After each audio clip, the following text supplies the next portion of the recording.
Hi, my name is Paul from Physics High, and today I'm going to give you a really small overview of the work by J.J. Thomson and his discovery of the electron.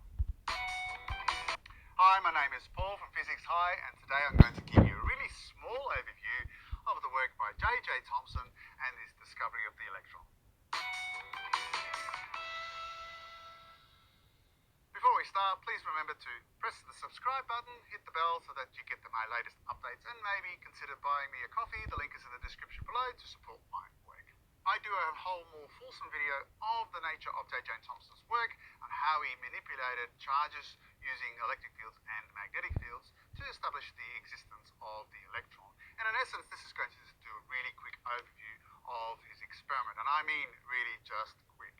And in essence, he was trying to understand the nature of cathode rays. And so what he did was set up an experiment where he applied forces on the cathode rays, which he believed to be negatively charged particles, through these two fields. But importantly, critically, he applied them in such a way so that they experience forces in the opposite direction. So let me explain that. So I have a plate and a plate over here, which is going to be my electric field that is going to be represented like this, and I'm going to leave this in the orange form. We have an electric field acting down like this. We have, of course, our negatively charged particle, which is going to go in this direction, and I'm also going to be placed at a later stage in this section over here. But of course, it's moving through the field here. In this case, because it's a negatively charged particle, we expect it to curve up in a form of a parabola because of the fact there is a constant force acting in the upward direction. And that force is equal to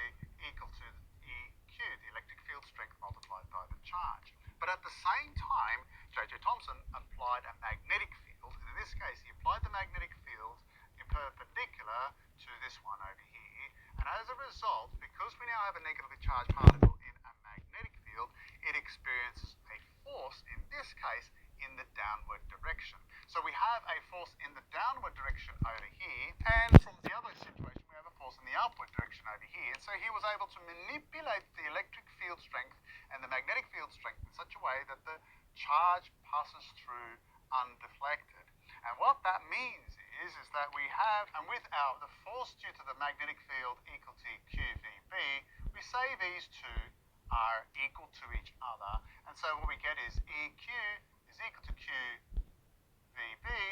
You can see what we end up getting is the velocity is the electric field strength divided by the magnetic field strength. He's able to establish the velocity of the charges and the magnetic field strength in such a way that the charge passes through undeflected.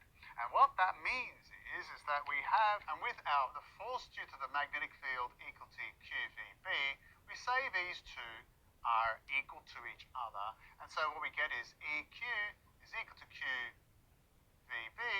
You can see what we end up getting is the velocity is the electric field strength divided by the magnetic field strength. He's able to establish the velocity of the charges, and noticing that the charges were not moving at the speed of light, it definitely was particulate in nature. Then critically, he turned off the electric field, and now what happens? Only the magnetic field applies.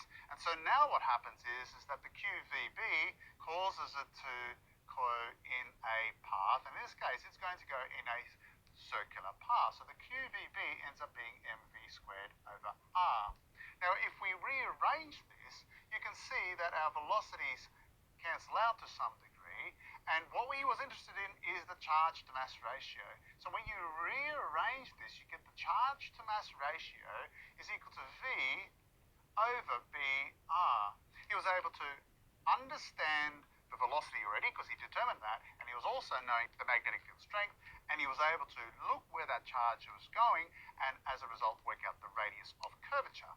And then he worked out the charge to mass ratio.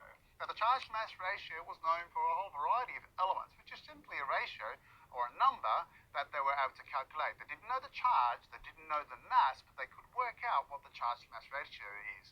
And generally speaking, atoms that are larger will have a much smaller charge to mass ratio because the mass is larger, whereas the smallest atom, hydrogen, would have the largest charge to mass ratio because the mass is the smallest.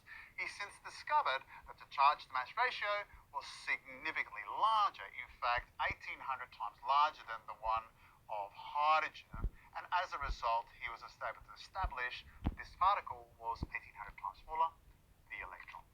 Well, I hope that has helped you understand the basis of J.J. Thomson's work on the charged matter.